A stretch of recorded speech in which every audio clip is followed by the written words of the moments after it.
جو میرا موضوع ہے وہ جدید فقہی مسائل ہیں۔ اس میں میں دو پہلوؤں پر بات کرنا چاہتا ہوں۔ ایک پہلو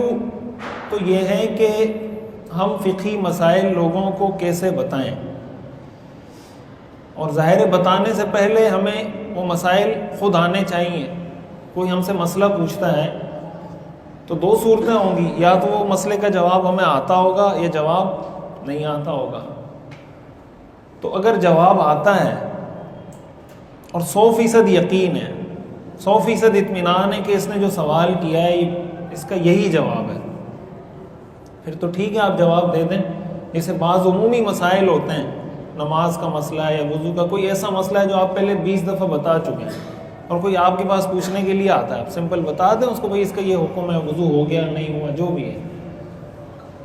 بعض اوقات یہ ہوتا ہے کہ جو سوال پوچھا جاتا ہے اس کا ہمیں علم نہیں ہوتا، اور ظاہر ہے یہ ہر انسان کے ساتھ، بڑے بڑے مفتیان کرام، ہمارے اساتذہ، ہمارے اکابر، ہم نے سب سے سنا ہے، سب کو دیکھا ہے۔ تو امام مالک رحمۃ اللہ علیہ کے بارے میں مشہور ہے کہ ان سے پتہ نہیں 40 سوالات کیے گئے تو 4-5 کا جواب دیا اور باقی کے بارے میں کہا لا ادری، کہ بس مجھے یہ 4-5 مسائل کا جواب آتا ہے، باقی کا نہیں آتا۔ تو اگر امام مالک رحمۃ اللہ علیہ یہ فرما سکتے ہیں تو ہمیں بھی اس میں کوئی عار نہیں ہونا چاہیے کہ بھائی وہ لا ادری کہہ رہے ہیں، وہ امام ہیں، تو ہم ان کے سامنے کیا حیثیت رکھتے ہیں؟ تو خاک کی حیثیت بھی نہیں رکھتے ان کے سامنے۔ تو اگر معلوم نہ ہو تو اس میں ایک جو بنیادی جو پہلی بات ہے جو ہمارے اساتذہ نے ہمیں سکھائی ہے، ظاہر ہے آپ حضرات نے بھی اساتذہ سے سنی ہوگی، کہ انسان کو لا ادری کہنا آنا چاہیے۔ لا ادری، مجھے نہیں پتا، میں یہ مسئلہ دیکھ کر بتا دوں گا، میں تحقیق کر کے بتا دوں گا، میں اپنے اساتذہ سے مشورہ کر لوں گا، میں دارالافتاء میں آپ کا استفتاء جمع کرا دوں گا، میں جہاں مدرسے کے کسی بڑے مفتی سے یہ مسئلہ ڈسکس کر کے پھر آپ کو بتا دوں گا۔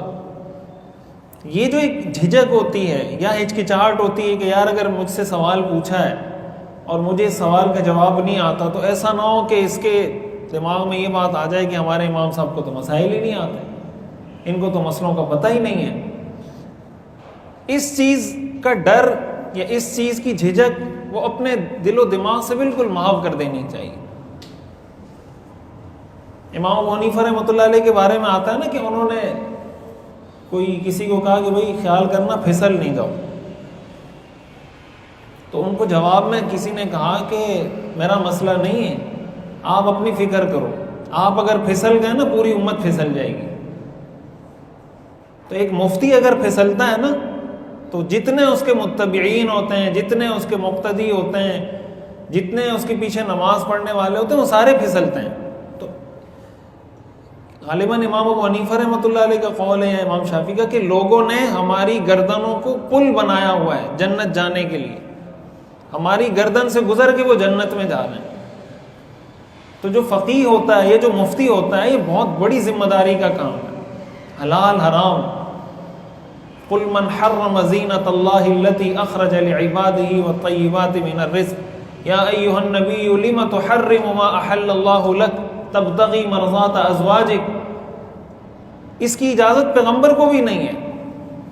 تحریم ما احل اللہ یا تحلیل ما حرم اللہ، اس کی اجازت پیغمبر کو بھی نہیں ہے۔ یا ایھا النبی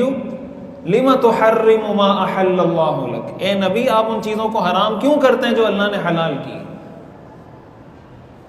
تو اس لیے ایک تو اس میں جو بنیادی پوائنٹ ہے وہ یہ ہے، اس کی آپ عادت بنا لیں گے، امید یہ ہے کہ اس سے انشاءاللہ آپ کی وقت میں اضافہ ہوگا۔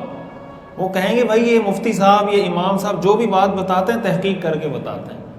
پوری معلومات کر کے، بات کو سمجھ کے، صورت مسئلہ کو سمجھ کے پھر بات بتاتے ہیں۔ دوسری اہم چیز عوام کو فقہی مسائل بتانے کے لیے کہ جب آپ از خود بتانا چاہتے ہیں فقہی مسائل، اس کی مختلف صورتیں ہو سکتی ہیں۔ ایک تو مخصوص مواقع ہوتے ہیں، جیسے رمضان آ گیا تو رمضان کے مسائل سکھا دیے، قربانی آ گئی تو قربانی کے مسائل سکھا دیے، عید آ گئی تو عید کے مسائل سکھا دیے، سردی آ رہی ہے تو سردی کے متعلق حدیث میں کیا ہے، سردی سے متعلق شریعت کے مسائل کیا ہیں، جرابوں پر مسح کرنا ہے اور گرم پانی نہ ملے، وہ جو تیمم کے، وضو کے، غسل کے جو بھی تفصیلی احکام ہیں، سردی میں نماز پڑھنے کی فضیلت کیا ہے، سردی میں روزہ رکھنے کی فضیلت کیا ہے، گرمی آ رہی ہے تو گرمی سے متعلق قرآن حدیث میں کیا رہنمائی، گرمی کے موسم میں کیا کرنا ہے، حدیثوں میں کیا ہے گرمی کے بارے میں۔ ایک تو یہ مواقع ہیں